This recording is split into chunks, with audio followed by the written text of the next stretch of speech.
Olha, então eu vou contar uma história recente pra vocês. Isso aconteceu hoje. Não sei se vocês viram no final de semana que bateram um jovem na porta de uma boate na Major Lopes.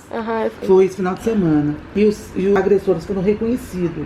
Um dos agressores veio aqui no jornal atrás do repórter. Hoje. Ah lá. Já foi ameaçado de novo. Aí, ó.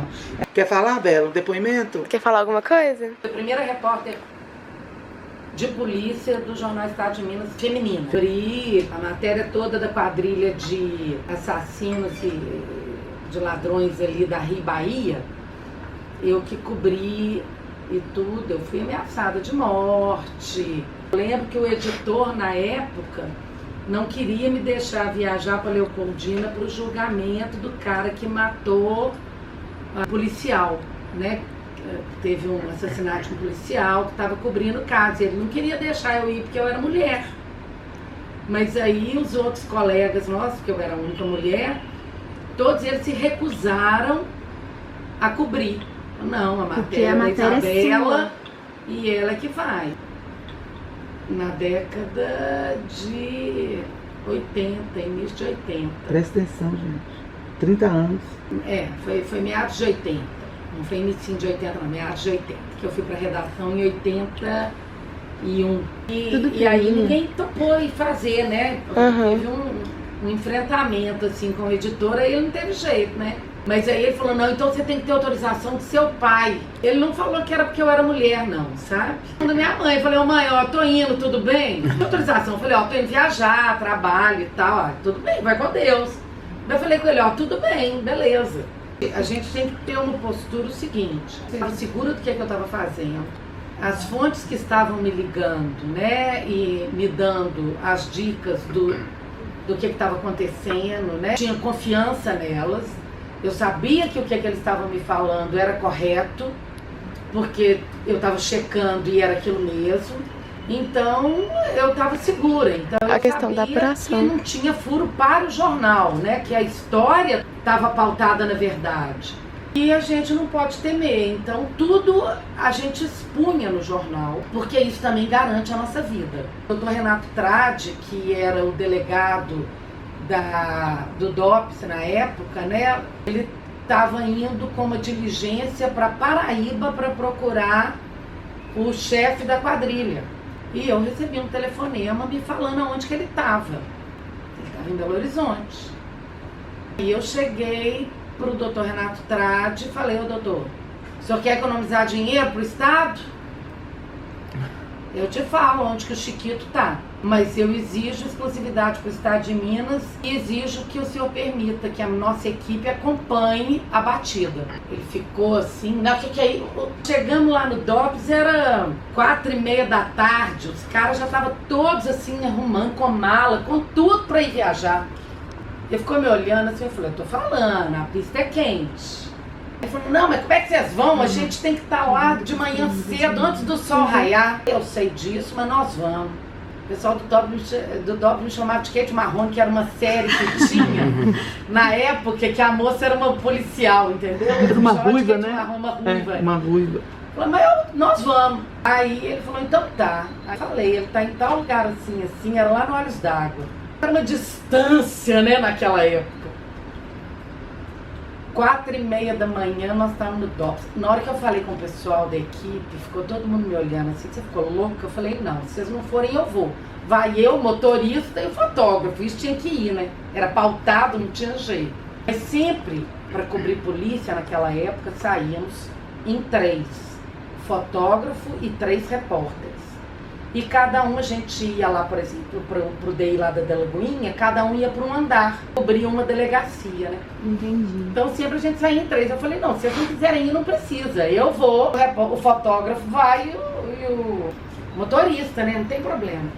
A matéria era minha, eu tinha certeza que o cara tava lá, eu não ia perder a prisão dele. Eu queria, se eu for pro Estado de Minas, nós estávamos fazendo uma cobertura maravilhosa da quadrilha. Só faltava prender o chefe. Foram 2 colegas, o Djalma, e aí eles foram, né? Eu passei na casa deles, peguei eles assim, e nós fomos. O Marco Antônio, na época, usava óculos colorido, de ar colorido, vermelho, azul.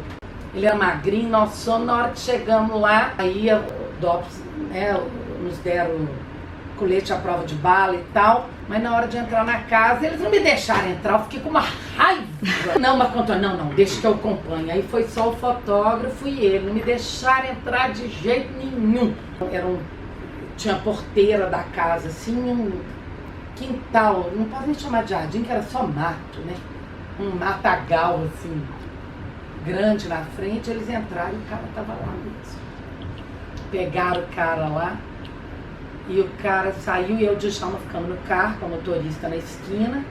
E na hora que ele saiu, ele ficou olhando assim pro Marco Antônio. E eu sempre falava pro Marco Antônio, para de usar esses óculos, porque quem trabalha na polícia não pode ficar com nada que marque o rosto, né? E esses óculos seu coloridos marcam. E o compromisso com o Dr. Renato Trati era a exclusividade. Isso é nossa, nós éramos um jornal impresso. Isso foi 5h30, quase 6 horas, que era no primeiro raiar. A gente não pode entrar na casa do outro de noite, né? A polícia tem que ser no raiar do dia. Assim que começou a raiar o dia, eles invadiram a casa e prenderam o cara. Então eles não podiam falar nada até o dia seguinte, quando saísse o jornal publicado. Seguraram a notícia, porque eu que dei a dica e era o compromisso. Aí no dia seguinte, tarde, no início da tarde, fez a coletiva para a imprensa toda, né? Estávamos lá também. Aí o Chiquito ficou. Aquele cara ali, ó, você tá marcado, viu, Oclin? Você tá marcado. Falei pra ele, viu? Falei, não pode usar esses óculos coloridos. E tudo, mas foi muito bacana. A gente deu em primeira mão. E isso é mais uma prova de que quando a gente está seguro com as nossas fontes, quando a gente sabe com quem a gente está trabalhando, né, que a gente confia. Mas era assim, eu ia para cada cafundó de noite com fotógrafo, uns caras que ligavam, aí eu tenho a documentação, eu chegava de noite, depois do trabalho, eu pegava o carro, eu fotógrafo, ia para casa dos caras, uns bares que eu nunca nem ouvi falar. E ele me recebia lá, mas assim, a gente ia com o carro sem ser timbrado, né? Porque a gente não sabia se a casa do cara estava sendo vigiada, se não estava. Então a gente não podia aparecer como imprensa ali, né? Porque a gente poderia colocar a vida do cara que estava nos dando a informação em risco também.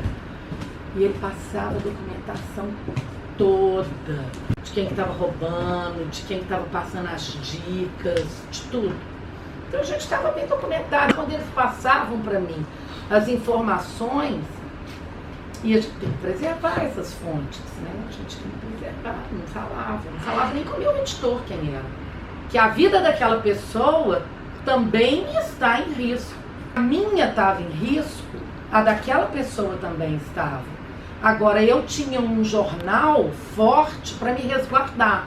Eu era visível, mas o cara lá não era, não. Se acontecesse alguma coisa para aquela pessoa que estava me passando informação, a responsabilidade daquela vida estava na minha mão, eu não podia falar. Mas o que a gente tem que ter responsabilidade para a gente não entrar na imprensa sensacionalista. Uma coisa é você denunciar baseado em documentos, baseado em fatos que realmente estão acontecendo, com uma coisa comprovada.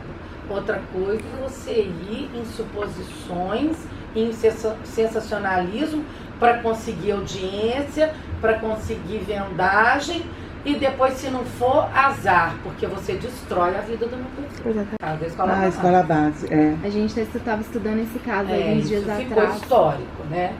Mas não foi só a escola base foi histórico, né? Então, mas foi bacana. Nós conseguimos desbaratar tudo.